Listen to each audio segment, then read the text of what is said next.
We told you at the top of the program, Secretary of State Hillary Clinton accepted responsibility for the terror attack in Libya last September, but still defended herself and the administration's actions.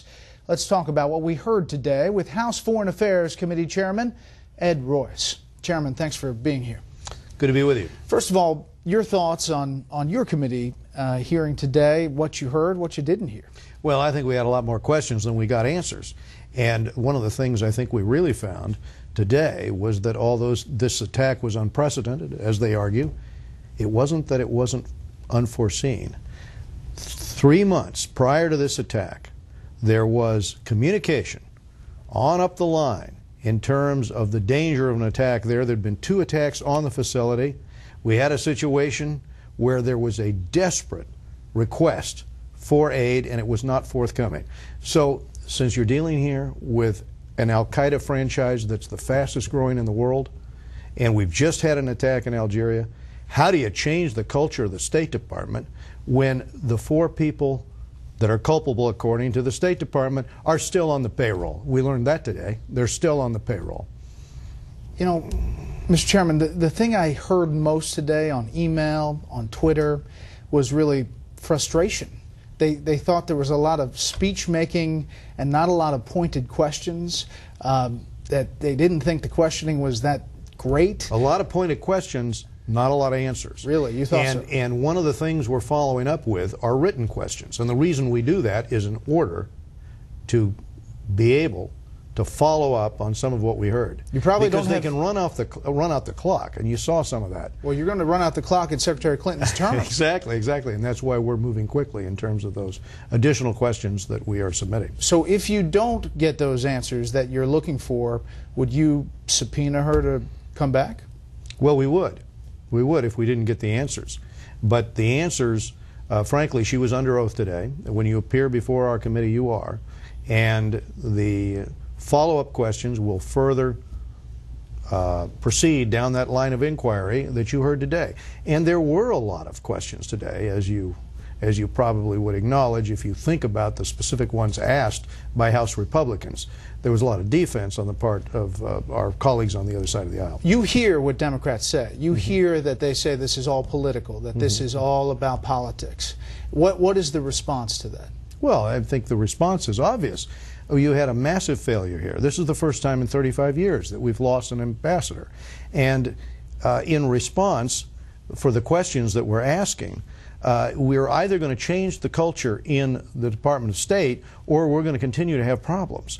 I say that because if you have personnel on the ground that have an inability to reach the upper echelons of the State Department when they're explaining that they're watching al-Qaeda, that the al-Qaeda threat in their presence is growing, that al-Qaeda is out on the street marching, that al-Qaeda is carrying out attacks, 2 attacks on that very facility, and you still can't manage to reach the upper echelons at the Department of State in order to get the assets deployed, when you turn down Department of Defense assets that are in theater because the State Department has this culture where they say, well, it would be embarrassing. And that's the words of State Department employees. They're embarrassing to accept the help of Department of Defense in defending that personnel. This makes no rhyme nor reason, but this is in fact what happened.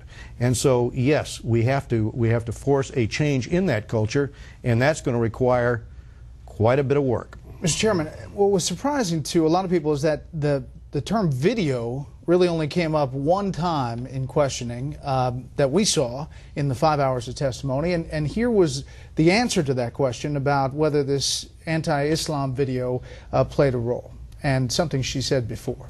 I did not say that it was that it was about the video for Libya. It certainly was for many of the other places where we were watching these disturbances. We've seen rage and violence directed at American embassies over an awful internet video that we had nothing to do with.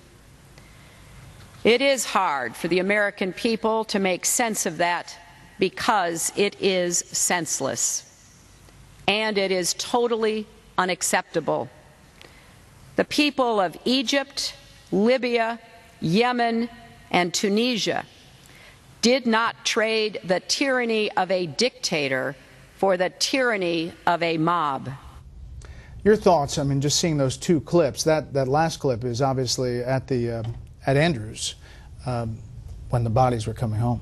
Yeah, I think obviously that contradicts the reality of what we know, what we all know about this operation, which was that it was al-Qaeda. And it took this administration, what, 14 days during a campaign to admit that that was the case. And we still have a hard time extracting that admission, don't we? But the reality is, in hindsight, that everyone can see the evidence now of an al-Qaeda operation that frankly has now expanded all the way into, well, 2/3 of Mali is now under the control of the AQIM, with the very weaponry they took out of Libya, with the very shoulder-fired missiles that they took out of that inventory in Libya. And now they're in Algeria, just made an attack on a gas facility. So yes, we are trying to push the information out to the American public as to who really it was behind this attack. And I think we've succeeded in debunking the thesis that this had something to do with the video. All right, I want to play one more clip for context here and then get your reaction from today and looking back. You briefed the president. Did you tell him that, or did you tell him, which Admiral Mullen suggests you knew by then, that this was a well-planned and executed terrorist attack? Which was the president told? Well, first of all, I said the very next morning that it was an attack by heavily armed militants.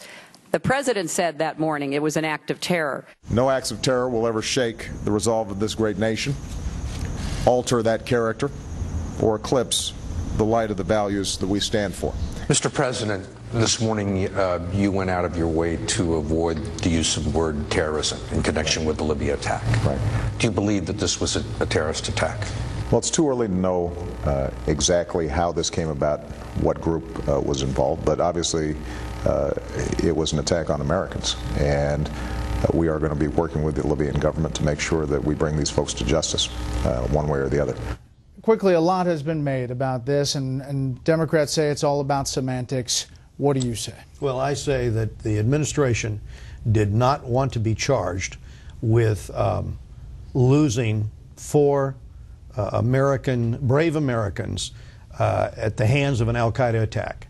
And I think they bent over backwards for 2 weeks during the campaign in order to try to deny it. And I think that part of that denial was this very video that they put up front and center as the excuse rather than an admission that al-Qaeda was operating in that area, that al-Qaeda was carrying out attacks, that al-Qaeda had attacked our allies, such as the British ambassador, attempted to kill him, and was trying to kill our own personnel. And so that was, in fact, I think, maybe subliminally, the motivation. But certainly, when it goes for 2 weeks in the face of all the evidence reported internationally in the press, it eventually was a position they couldn't sustain.